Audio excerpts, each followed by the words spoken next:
Bentrovati, appuntamento quest'oggi con, è venuto a trovarci in studio l'assessore per quanto riguarda San Pietro di Feletto, l'assessore Benedetto De Pizzol. Buona giornata. Buona giornata a voi. Allora, l'argomento di oggi e della sua visita è importante, questi 50 anni di denominazione Conegliano Valdobbiadene Prosecco, orgogliosi della nostra storia e progettiamo il futuro. Già 50 anni. Già 50 anni, il primo decreto risale al 1969, quando veniva istituita la denominazione Conegliano Valdobbiadene.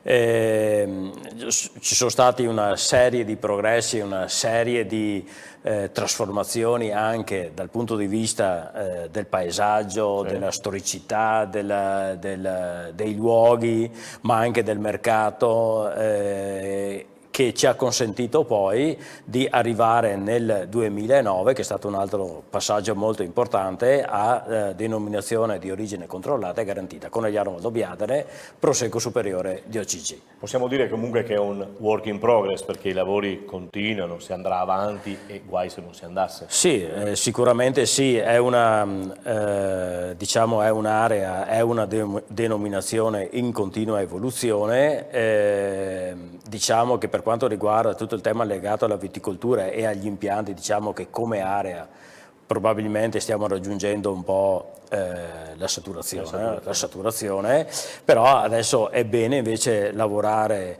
sul binomio prodotto e territorio, anche perché quello che ha tanto bisogno questa denominazione è quello di identificarsi di più sul territorio di provenienza e anche questo è molto importante, anche sul nome Prosecco, però la differenza la fa sicuramente il territorio di provenienza di questo prodotto. Quello che mi piace De Pizzol è che quando ha detto saturazione, uno che dice saturazione, siamo arrivati alla saturazione, può pensare a qualcosa di pericoloso, di finito, invece è giusto il contrario.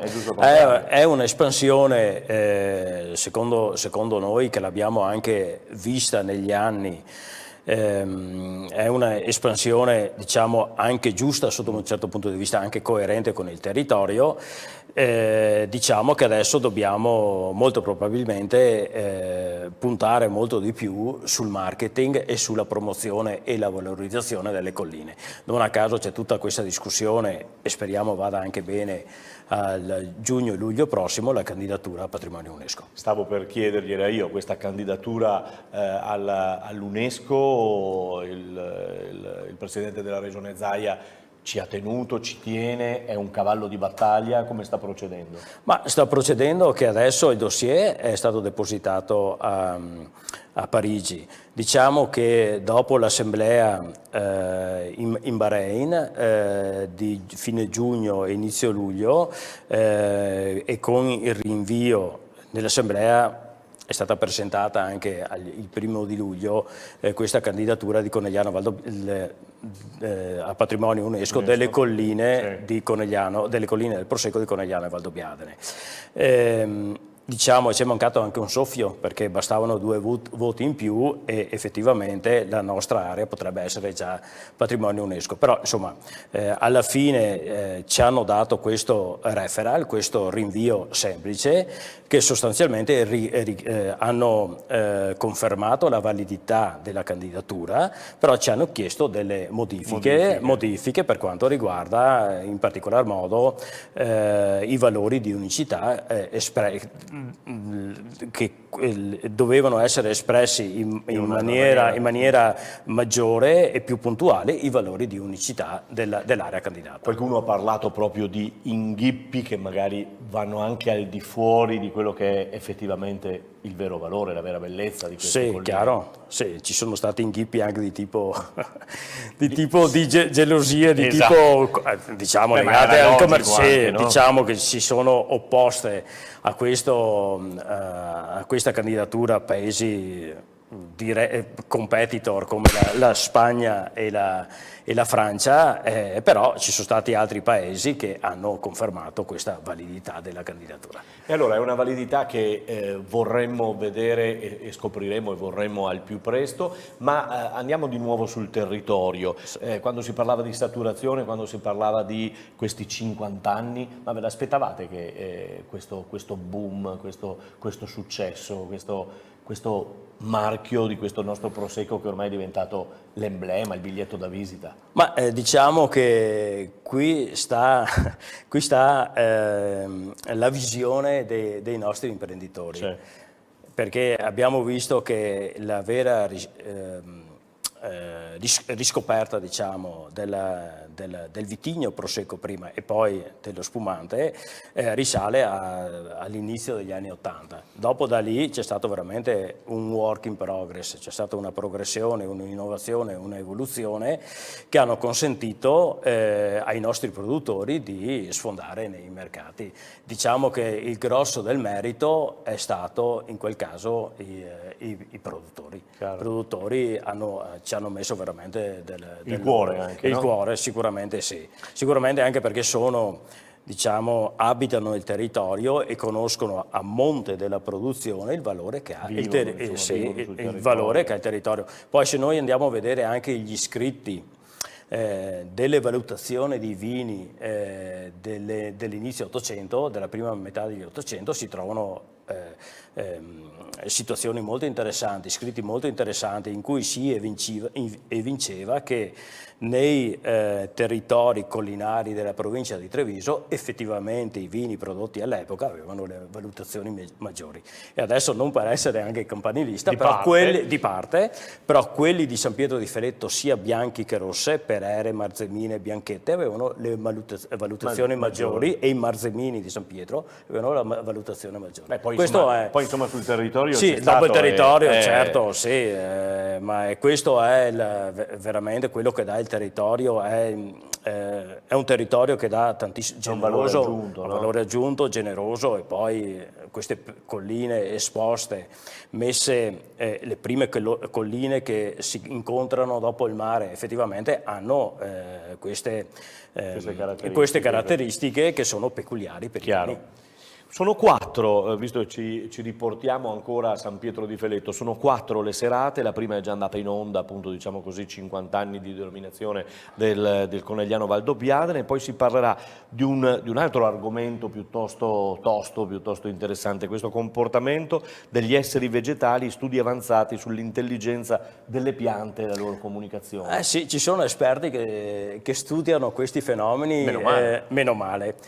Se noi avessimo presentato un incontro del genere 15 anni fa, ci avevano presi per pazzi. No, non sarebbe venuto nessuno. Sì, però in realtà ci sono questi esperti che stanno studiando questi fenomeni e devo dire che emergono delle situazioni veramente molto interessanti, cioè come anche le piante hanno una relazione tra loro, riescono a percepire anche quali sono i pericoli, si autodifendono. E questo è il professor Mancuso sta facendo dei lavori grossissimi su questi temi. Diciamo che è uno dei luminari a livello mondiale sullo studio di questi fenomeni dei vegetali, le interazioni tra i vegetali e le piante, eccetera. Ecco, noi gli daremo un po' un taglio legato alla vite. Cioè, chiaro, giusto giustamente, perché poi insieme ci sarà anche Diego Tomasi, che è l'ex direttore dell'Istituto Sperimentale per la Viticoltura di Conegliano, adesso CREAVE, che anche lui ha studiato tantissimo e sta studiando questi fenomeni, però in senso viticolo, e sarà molto curioso capire le interazioni e questo è tutto volto per dimostrare che mantenendo il benessere della pianta, la pianta ti dà anche più soddisfazioni per quanto riguarda anche il prodotto. Poi ritornerete sul vigneto, perché un altro incontro vedrà il vigneto visto dal campus enologico di Conegliano con alcune attività, programmi e prospettive, no? Giusto. E poi ci saranno delle acque reflue, sottoprodotti da cantina, la miglior gestione e la loro valorizzazione. Questi i 4 appuntamenti a San Pietro di Feletto. che non molla questa essere radicati nel territorio. No, in noi ci teniamo. Non vi tirate indietro? No, diciamo. assolutamente no, nel senso che noi cerchiamo di valorizzare al massimo. Sì. Qualcuno ci criticano, voi là, ma effettivamente noi cerchiamo di... Ma siete nel cuore, insomma. Esatto, siamo nel cuore, è uno dei due comuni che ha tutto il territorio all'interno di due denominazioni di origine controllata e garantita, cioè la Conegliano Valdobbiadene Prosecco Superiore di OCG e il Colli Conegliano di OCG, ha tutto il territorio all'interno. E a maggior ragione è l'attività principale, ci sono tante attività, però diciamo che la viticoltura a San Pietro di Ferreto è l'attività principale e dobbiamo spingere su quel tasto dal punto di vista anche per dare una mano, esatto, per dare una mano ai produttori per quanto si può, per quanto riguarda tutto il tema della valorizzazione. Però c'è tutto un percorso già avviato, legato anche all'enoturismo. Pochi sanno che, per esempio, San Pietro di Ferreto ha 181 posti letto. E pochi lo sanno. E pochi lo sanno perché con l'istituzione, anche lì tante critiche sulla tassa di soggiorno, però anche noi l'abbiamo istituita. Abbiamo istituito la tassa di soggiorno e con la tassa di soggiorno si riescono ad avere anche dati molto interessanti e particolari. La tassa di soggiorno adesso si sta ragionando come destinare i proventi che sono pervenuti proprio dalla tassa. E che perverranno perché insomma i visitatori e i turisti visiteranno San Pietro di Ferreto. Siamo in chiusura, tra le tante attività e tra le tante cariche che lei ha, oltre che quella di assessore di San Pietro di Ferreto, c'è anche quella di coordinatore delle città del vino. Sì.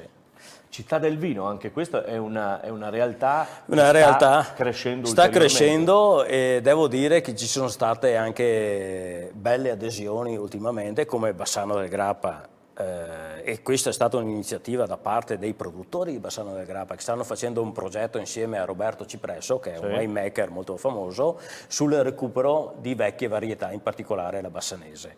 Però Bassano del Grappa è famosa per i distillati e in particolare per la grappa e non a caso, e questa è una novità, il concorso enologico delle città del vino una volta si chiamava la selezione del sindaco, concorso enologico internazionale a selezione del sindaco, da quest'anno per una questione di nomi che non sto qui a spiegare, comunque si chiamerà concorso enologico internazionale delle città del vino, avrà anche una sessione dedicata alle grappe.